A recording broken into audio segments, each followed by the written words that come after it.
Okay, yes. Ndabaramutse ndabifuriza amahoro y'Imana n'abantu. Maze yongereka amagara meza n'amafaranga. Ni wa Mungu wanyu omdishanyuma. Uno munsi kandi agarutse reka ndabaha ikaze cyane kuri Agaciro Media. Sabe abataga subscribe bayikore kugira ngo tumuryango munini mu mwanya muto wabasangira ivyumviro nkabura bwenge nkarisha bwenge ndamabutunzi. Donc uyu munsi rero turagarutse nkuko mubizi twama tubasangiza ama opportunité tubasangiza ivyo vyumviro nyene vy'ukurema akazi vy'ukuteza imbere ivyo dusanzwe dukora n'ibindi vyo kubarangira ama opportunité n'ibindi vyinshi. No munsi reka dusimire mu gikuja Afrika y'Epfo tuyage n'umurundi ariyo ni wagiye udusangiza abagenzi ivyumviro tugiusangira muri kino kiganiro n'umwanditsi w'ibitabo mugariko aherutse gushira habone kitabo numvise ko nubasangiza nk'abarundi kazi. Murabizi ko dufise imbono kazoza y'igihugu y'u Burundi bwifashe uburundi buteye imbere 2040-2060 ariko uyu murundi nawe yanditse igitabo coza kunganira iyo mbono kazoza. Ni igitabo jiragicishije kwa maso ngishobora kugisoma. Ni igitabo kivuga kuri développement personnel, kivuga kandi no kuri développement communautaire. Gikenewe n'umurundi uwo ari we wese aba umutwagwa aba n'indongozi bose barabikeneye. Rero ni igitabo citwa Ibanga ry'imbono kazoza. Uyu Messi Amis niwe giye dusangiza bino vyumviro yacanditsemo. Muraza gusanga wari wese agikeneye aza nakutubira nubwo ikeneye kuno yogishikira nikibirimo nibikirimo mbega nikico tuma umuntu ico kitabo yumva ko gikeneye. Reka dusubire muri Afrika y'Epfo. Hari umumenyereza yari nk'umuvyeyi wanje niwe yanyise izina rya Messi bivanye n'ukuntu nakina kuko nakoresha ukuguru k'ububamfu. Rero niwe yaciye anyita iryo zina rya Messi. Iryo zina niho ryahereye ngaho hama bija mu bagenzi riza mu nshuti rija ku muntu wari we wese. Iba ari ryo zina benshi bazi kuruta n'amazina yanje y'amavuko. Bituma naciye nshima gukoresha iryo zina rya Messi no ku mbuga ngurukana bumenyi z'yanje kuko hari abantu benshi batazi n'amazina yanje nyakuri niswe n'abavyeyi bazi iryo rya Messi. Okay. Amis Messi muri mu gihugu ca Afrika y'Epfo aho nizera ko mwagiye kurondera niko biri. Ego kugira ngo mwandike kino gitabo nabonye gitangaje gifise izina risa nkaho rihuye n'imbono igihugu gifise ibanga ry'imbono kazoza. Ico gitabo mwacanditse kubera iki? Nibaza nuko no abantu bose gusoma ico gitabo bwa mbere na mbere kuko mu ntangamarara z'igitabo naranditse icyatumye nandika ico gitabo. Ico gitabo ubwa mbere na mbere nticavuye ku mbona kazoza y'igihugu gifise. Cyavuye ku kuntu kuco nofasha mu guhindura ivyiyumviro by'abarundi kuko ico nizeye jewe ni ubuzima umuntu agira bivana n'ubwenge abafise. Rero guhindura ubuzima nuko utangura guhindura ubwenge bwawe. Nico cyatuye nandika igitabo mugabo mu cyo gitabo kimaze iminsi itari mike natangwa kucandika hafi mu myaka 2. Okay. Rama rero mu rugendo rwo kwandika ico gitabo niho imbona kazoza yatanguje n'umukuru w'igihugu. Niho naca mbona nti ko mbona ico cyimviro umukuru w'igihugu yatanguje kijanye n'icimviro cyanje cyo kwandika igitabo. Reka byose ndabishire carimwe kuko byose bivuga ikintu kimwe nukuraba ico twakora kugira ubuzima bure guhinduka. Kana cyane ubuzima bw'i Burundi nibwo buzima bw'abarundi kuko igihugu giteye mbere na mbere. Mugabo imbono kazoza igihugu gifise ntivuga ku iterambere ry'umuntu ivuga ku iterambere ry'abantu. Donc igihugu cyose muri rusange. Wowe ico gitabo kivuga ni développement personnel canke nawe kicoba kivuga ku rwego rw'igihugu? Kivuga kuri kira kintu cyose cerekeye igihugu. Nkuko nabivuze mu majambo mpejeje kuvuga nuko navuze abarundi botera imbere n'Uburundi babuteye imbere kuko Uburundi n'abarundi. Nubwo hari itandukaniro riri ku iterambere ry'igihugu n'iterambere ry'abene gihugu. Mugabo mu gitabo nashatse gukora hose. Nashatse gukora ku muntu wo hasi, ku murundi wo hasi atafise ashaka guhindura ubuzima. Nongera nkora no ku Mhm. bari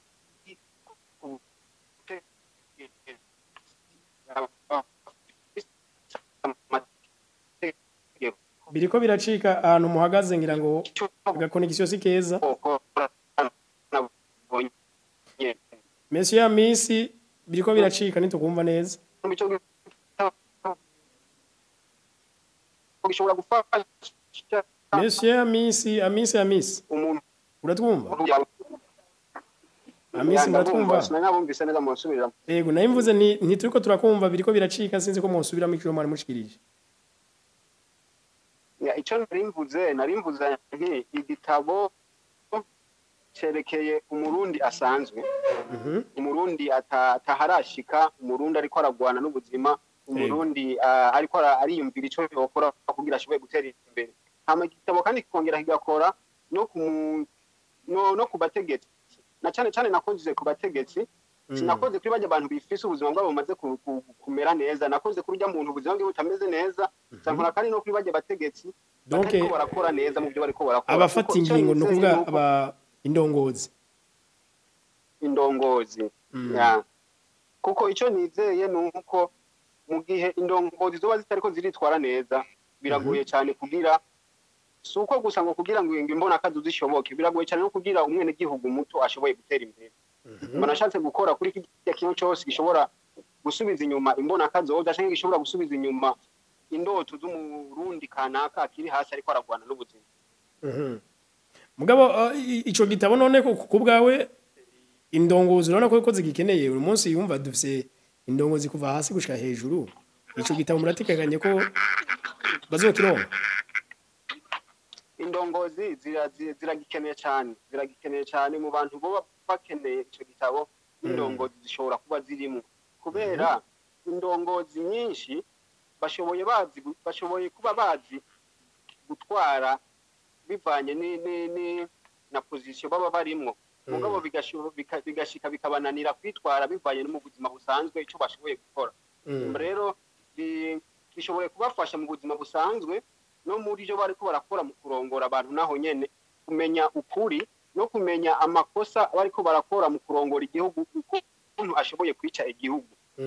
Nico gituma nabo nyene mu bantu bagikeneye cyane ndibaza indongozi zoba zirimo cyane kuruta abandi bantu. Uravye mwe mwaratembereye, donc uravye uno munsi aho muri kubwawe nigikubona cotuma abarundi bahindura ubuzima, kuko uyu munsi hari idogwa yuko bamwe bakenye abandi mishera ari mito n'abakora binjiza make n'ibindi, donc nigikubonaga mon frère cyo ufasha abarundi kwikura mu bukene. Ugerageje kuraba mu gitabo mu byo nanditse hari ibintu byinshi nakoze ko bituma umurundi ashoboye guhindura ubuzima cyangwa abarundi bagatera imbere. Na cyane cyane icyo natanguye ko muri chapitre natanguye nibaza ko icyo novuga ko ari cyo gikuru, ni ikintu cyo kudatahura yuko uburundi bukiri muri kahise k'ibihugu byifise ariko buriko burondera kazoza gasa n'ivyo bihugu. Rero mu gihe bwo budatahura yuko aho buri naho ibindi bihugu byari mu myaka 200 yo biheze, byo bugora cyane kumenya icyo byokora kugira bushike aho ibindi bihugu biriko birashaka gushika mu myaka nk'iyo ya 2040 ama igikuru no kugerageza abarundi kujana n'ibihe. Abarundi bafise kujana n'ibihe, bafise ikibazo cyo gukoresha ukuri kwa kahise mu buzima bwa kubu. Icyo bategezwa gukora cyane no kugerageza cyane kuraba aho isi igeze nuko bashoboye kwitwara n'icyo bashoboye gukora kugira gishoboye icyo gihinduye mu buzima bwabo. Nagira gato ikino gitabo ndagice ku masonga ndabe hinge gato cuguruke ndabe amatitira mwamwe, donc woza ugisoma none nivyo kuri yo gisanga mwiki kugira donc umuntu yumve ko agikeneye. Woza kugisoma ndibaza ko mu ntango yo gusoma ico gitabo no mu mpera yo gusoma ico gitabo hari ikintu cyo hinduka mu vyiyumviro vyiwe afise, hari ukuntu yotahura ubuzima butandukanye nuko yahora butahura imbere yuko asoma ico gitabo hari byinshi yo bikuramwo kuko kuvuga ndabisigure byose byongora kiretse yuko hari ico mwombaza bivanye n'ikiba kiri muri ico gitabo ngo mwabonye nkagerageza gusigura kuko ni byinshi nkuko nabivuze ni byinshi kandi bikora ku bice bitandukanye by'ubuzima bw'abantu. Yego. Sorry gato. Niko ndakira ahanini ndabe mu ntango zacu. Mbona mwashizemwo ibigabane 8? Hari ibigabane 8. Yego. Mwarerekanye ndabona ko mu bigize igitabo mu bikirimwo hari aho muvuga ngo ubuzima inyuma y'ishure. Ubuzima inyuma y'ishure aho hantu mwashatse kuvuga iki? Ubuzima inyuma y'ishure icyo twashatse kuvuga twashatse kwereka yuko nka kijya navuze Burundi ntiburatahura hisigeze. Kuko mu gihe ubwo abarundi benshi bataratahura hisigeze bishobora kubugora kumenya iyo buriko burajya. Bikabugora gushika. Ubuzima inyuma y'ishure abarundi bafise ikibazo cyo kwiyumvira yuko utegerezwa kujya ku ishuri ukiga cyane kugira nk'amanota meza hamuronsa amanota meza kugira ushobore kurangiza amashuri uri mu kibanza cyiza niyo warangiza amashuri ushobore kuronka akazi mugabo ibice byinshi muri iyi myaka tugezemo ntibiriko biraronka akazi nk'uko bitegekanye ko umuntu yiga afise integuro yo kuvuga ati jewe niga niyo naheza nkoraho akazi ntibiriko biraronka akazi. Ubuzima nyuma y'ishure bashatse kubabwira nashatse kubereka yuko kurondera uburyo ubaho iyo waheza amashuri udategezwa kuburonderera ku ishuri gusa ushoboye kurondera ubundi buryo butandukanye bwo kubaho nubwo woba uri ku ishuri ukarondera ubundi buryo butandukanye n'uburi ku ishuri bushobora kugufasha niyo waheza amashuri gukora icyo kintu. Sinzi ko natahuritse uburyo niko nakivuga. Yego. Nico hari benshi hari abantu usanga bafise impano kanaka ndibaza uri mu Burundi urabizi hari abantu usanga bafise impano kanaka ugasanga abavyeyi barabankiye kuyikwirikirana iyo mpano bakababwira ati uracari ku ishuri manza wige. Kandi iyo mpano yari kubafasha niyo baheza amashuri bakabura ako kazi cyangwa naho batobura ako kazi mugabo bakabona yuko icyo bategerezwa gukora. Ugasanga umwana afise impano yo kudandaza utuntu kanaka mugabo abavyeyi bakamwankira bakamubwira ati ngo namakosa gukunda amafaranga ukiri muto ngo ni manze wige. Uno munsi umurundi ari mu Burundi wewe ariko aratanga icyo ashoboye kugira iterambere ry'igihugu kibe. Mbega uno munsi umurundi nawe ari hanze uwo twita mu diaspora uruharaguye n'uruhe mu iterambere ry'igihugu cy'u Burundi cyane cyane muri imbono kazoza?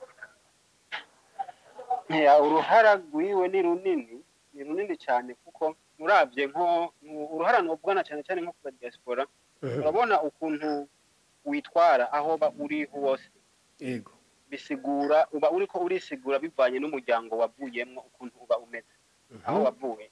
Urumva ashobora kuba hari aba diaspora bavuga ati jenshegezwa gusubira muhira nkora ikintu kanaka naho ntazosubira kuba mbwa nkora ikintu kanaka nabyo ni byiza mugabo ikintu kinini na cyane cyane nk'aba diaspora no kutahura yuko uburyo babayeho aho bari bishobora kuba ari cyo bivuze kinini ku Burundi bivanye n'imigenzo bafise no kuntu bari ko baritwara. Rero nibaza ikintu gikuru abantu benshi baba badatahura cyangwa baba bifata ibisanzwe no kubona ni nomo je ko ndoba ndi muri South Africa cyangwa noba ni muri America cyangwa ndahandi hantu reka mbeho ko nshaka mugabo ntibazi yuko ukuntu uba ubayeho hari cyo bishoboye kwica ku izina ry'u Burundi kuko uravye nko tubwe muri kigo cya Tanzania fitemo experience cyane. Uravye nko muri iki gihugu hari ukuntu umuntu wari wese ahaba ifoto abantu bagira mu mutwe tuvuge nk'aba Nigeria babonye mu Nigeria bavuga ati aba bantu badandaza ibiyayura mutwe cyangwa bakabona umuntu nk'aba Ethiopia bakabona uyu muntu n'umudandaza. Urumva kira muntu wese uko baba yari yitwaye hari ikintu bishoboye kwica. Bivuze ko umuntu atarashika mu gihugu ashobora kwiyumvira igihugu cy'u Burundi. Bivuze ko mwebwe donc umurundi ari mu mahanga aba ari ishusho y'igihugu yicafuje abacafuje n'igihugu yihaye iteka akabahaye n'iteka igihugu. nibyo nagerageza kuvuga kuko uravye ugeranije nuko nasubiye mu gitabo mvuga nti ubutegetsi no kugerageza gukora neza kuko igihugu kidafise ingenzi ntigishoboye gutera imbere kandi ingenzi ntizishoboye kuza mu gihe kibona yuko zitakiwe neza mu ishusho nziza kandi kugira ingenzi zishoboye kuza mu gihugu ntibihera mu gihugu nyene bihera ku kuntu aba yabonye nk'umurundi ari mu kindi gihugu kuntu aba yitwaye akavuga ati ndifuza gushika muri kijya gihugu ndabe ukuntu cyo bakimeze igihugu wa Burundi ko mbona abarundi bameze uku nifuza yuko noshika muri ico gihugu Burundi nabo ukuntu gushika rero ukwiyumvira ingenzi kugira zitangure kwiyumvira gushika kuza gutembera mu Burundi nuko zitangura kubona abarundi batari mu Burundi uburyo bariko baritwara bishobora gutuma bagira umutima wo kuvuga ati babashoboye gushika muri ico gihugu hari umurundi nabonye yanditse igitabo naco nyene gitangaje kivuga ngo ibintu igihumbi byotuma umuntu wese yogendera Burundi iruhande y'ibyo mwe muri mu ngaho mu mahanga murabona ivyo nibikimubona ko byo kwatira nk'ingenzi zikaza mu Burundi ibyo kwatira ingenzi zikaza mu Burundi ni byinshi mufatiye kuri tourisme y'ico gihugu mwe murimo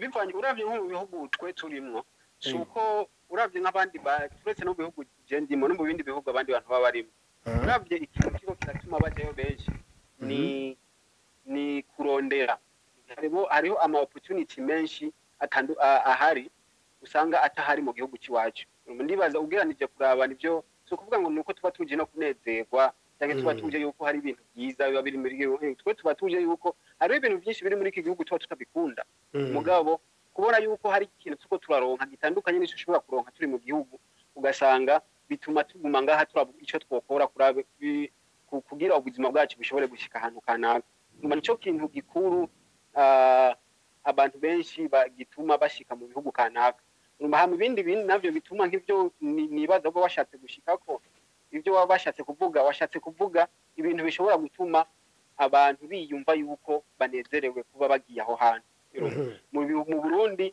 bishobora kuba ari byinshi kandi biruta no muri ibi bihugu tuba turimwo kuko ibihugu nivyo kuronderera si byo kunezererwamo rero mu Burundi bishobora kuba ari byinshi mugabo ikintu nyamukuru dushoboye kuraba nuko mu gihe naho byo bari bike mu Burundi bishobora gutuma ingenzi zihaba tuzakira gute duhereye ku munyagihugu asanzwe no kuba ari ku butegetsi nico kintu nyamukuru dukwiye kuraba kuko kugeranije kuraba nimba ari umuntu wo kurukirana imbuga ngurukana bumenyi cyane ukaraba nk'abajya abantu ba Cibel sinzi ko ariko babiri ukaraba nk'abajya abantu baba baje kugira mu Burundi dufise abantu bake cyane baza gutemberera igihugu cyacu nabajya bake bashika hari amajambo bagenda bavuze ku gihugu none nimba haza bake ibyo nikosa ryande aba bakoresha inkutangurukana bumenyi aba YouTubers n'abandi eske boba ari bamwe kuki batatira abanyamahanga ngo bazi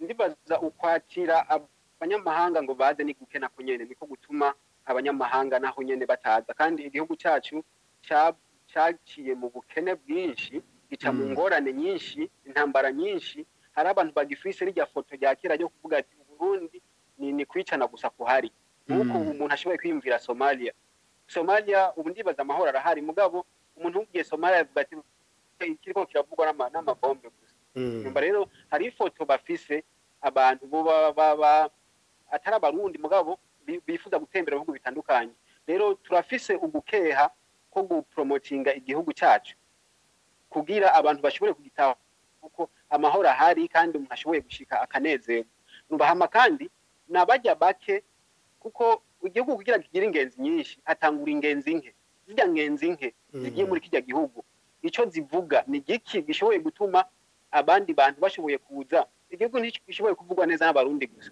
kivugwa neza n'abandi bantu batari abarundi kandi nibo bantu bumvirizwa cyane bajya bantu atari abarundi nibo bantu bumvirizwa cyane ati je naragiye mu Burundi nahabonye kunuku nibo bantu bumvirizwa cyane kuruta ukuntu twe promoting abarundi mu gihe turi abarundi mugabo rero ugeranije kuraba nuko bajya abantu atari abarundi bashika mu Burundi ibice byinshi babaho bavuga batavuga neza Burundi sikuvuga ngo nuko ngo abarundi ari bubi cyangwa abarundi ari babi mugabo hariho ibintu bitari byiza biri mu Burundi nuko navuze nibo maze gukurikirana imbuga ngurukana bumenyi nk'aba youtubers hariho aba umu youtubers sinzi ko bageze kukurikirana mu Faransa yitwa Yves yazungurutse mu bihugu bitandukanye akicinjiye mu Burundi ikintu cya mbere agiye muri cafetaria gufungura yahuye n'umusoda amwankira gukoresha kamera kandi amukankamira kuza naho nyene yumvira none mu gihe wowe maze gushika mu gihugu ukabona abafise amategeko nibo bariko baraguhohotera uwari kubakurikiza amategeko niko araguhohotera wowe ubona yuko ati nimba aba bantu bari kuvugira aribo bantu bariko baranshinyiza mu kintu mbone uko kidakwiye kitari cyerekana yuko umengo atari foto ari nziza hari n'uwundi mukobwa wo mu Kenya nawe nyene yashyize mu Burundi yafashwe hafi inshuro 3 yakwa amahera yakugiturire ibintu atari vyiza yumva rero hari ibintu igihugu cy'u Burundi ni cyiza igihugu cy'u Burundi kiraryoshe mugabo hari ibintu bikogwa mu Burundi bituma ingenzi zitaba nyinshi ibi bintu twitwa kari bito nicyo gituma no mu gitabo cyanje nacise ibanga ry'imbona kazoza si kuvuga yuko ibyo navuze ari banga ibindi navuze ni ibintu bihari mugabo twita yuko umengo ntacyo byica mu gihe hari ikintu kinini biriko birica tuje ku musozo w'ikiganiro igitabo mwagisiguye ko bitari bike ku muntu yo gikenera donc kuko abariko baratwumviriza bari mihingo yose y'igihugu n'imihingo yose ya Afrika no hanze ya Afrika ico gitabo cyo kironka gute ya kuko ugereranije nkuko nabivuze Burundi buracari hasi cyane mu bintu byinshi nkuko nabivuze mu ntango y'ikiganiro nuko tukiri muri kahise k'ibihugu biteye imbere urumva twe turi mu myaka ya 90 yo mu bihugu biteye imbere mu gihe bo bageze mu 2025 urumva rero no mu bwanditsi turacari hasi nibaza wowe umwanditsi urabizi mugabo uretse nuko nta je igitabo kigira kabiri igitabo cya mbere nacanditse nagikoresheje mu gihugu cya Tanzania ko nacanditse mu rurimi rw'Igiswahili na kandi nacenda gishira kuri website yo muri Tanzania mugabo bivanye nuko novuga ko ata connection y'abantu benshi noba narinzi mu Burundi nta igitabo sinaragishira kuri website acari ko ndakoresha kuri website mugabo bivanye n'ikibazo mbagije uwo kironka arashoboye kundondera ku nimero yiwanje cyangwa akandondera ku mbuga ngurukana bumenyi bw'iwanje ko nkunze gukoresha kandi ama message yo guhanura abantu nico kintu nkunze gukoresha cyane bashoboye kundondera ku mbuga ngurukana bumenyi zitwa gute akandondera ku nimero yiwanje nka kimurungikira kuma social media witwa gute kuma social media ni Hamisi Messi Okay, reka turasiga na nimero nga munsi y'ikiganiro muri description na commentaire abashobora kuba intéressé bashobora kubarondera yego bazo ni igitabo cyiza cyane ni igitabo cyamfashe si igitabo nagerageje kukigira kigufi mbegi kiri mu rurimi rw'ikirundi gifite impapuro zingana gute gifite impapuro 54 54 nagerageje kugisigura cyasho cyangwa se cyose nagerageje kugisigura mu bugufi kugira umuntu agitahure kandi ntadebukigwe kuko ndazi benshi umwanya ntabo bafise sinzi byo baba barimo ntavyo. Okay, monsieur Hamisi Messi jeno gushimira gose kuri kano kanya mwafashe aho muri ndazi ko atoroshe ku mwanya ariko murakoze cyane. Yego namwe murakoze cyane kumpa kanya ni ikintu kinezereje cyane kuko tuvuganye umwanya muto kandi n'ibikorwa bibaye mu mwanya muto ni ikintu kinezereje cyane ndibaza n'undi munsi niyo nzobakenera muzoga umwanya kandi wo kuganira namwe. Karibu cyane reka nshimire abari ko dukurikira kuri Agaciro Media musangize video abandi nkuko mubizi tubasangiza ibi nabiriya cyane cyane ama opportunité ivyiyumviro byo gukarisha ubwenge n'ivyiyumviro ndema butunzi ivyo navyo tukabirondera mu bantu bafise ibyo bashoboye bitandukanye n'uyu duhejeje arimo kino kiganiro mu gisangiza abandi mwiyaboneshe tumuryango munini dusangizanye ivyiyumviro nimero ziyo murashobora kuzitora muri description na commentaire maze mu mugane naho ubutaha tuzosoye mu bigano by'ubutaha bari kumena Omdi Shanjima bye bye.